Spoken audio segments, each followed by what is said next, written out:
మన వెంకట్రామరెడ్డి గారు మీరు దయచేసి ఇంకో దుష్ప్రచారం చేస్తుండ్రు.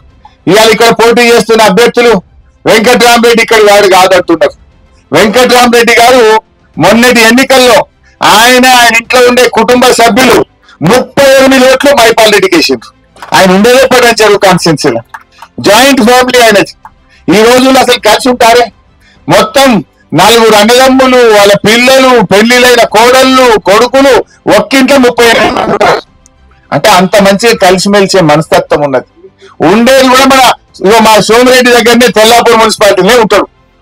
ఆయన 38 ఓట్లు మొన్న మైపాల్ రెడ్డికి వేసి గెలిపించడంలో తన ఓటు కూడా మైపాల్ రెడ్డికే వేసిండు.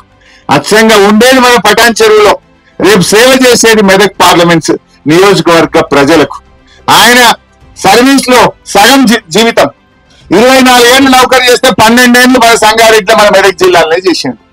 12 ఏళ్ళు మన జిల్లాలనే సేవ చేసి గల్లీ గల్లీ తెలిసినవాడు, ఈ ప్రాంతం మీద అవగాహన ఉన్నటువంటి వ్యక్తి, ఒక విద్యావంతుడు, బాగా చదువుకున్నటువంటి వ్యక్తి. అటువంటి వ్యక్తిని మనం గెలిపించుకుంటే రేపు మన మెదక్ లోక్సభ స్థానం గురించి పార్లమెంట్ లో గలమిప్పగలుగుతాడు, నిధులు చేయగలుగుతాడు, ఈ ప్రాంతాన్ని అభివృద్ధి చేయగలుగుతాడు, మనందరికీ అందుబాటులో ఉండి సేవ చేయగలుగుతాడు.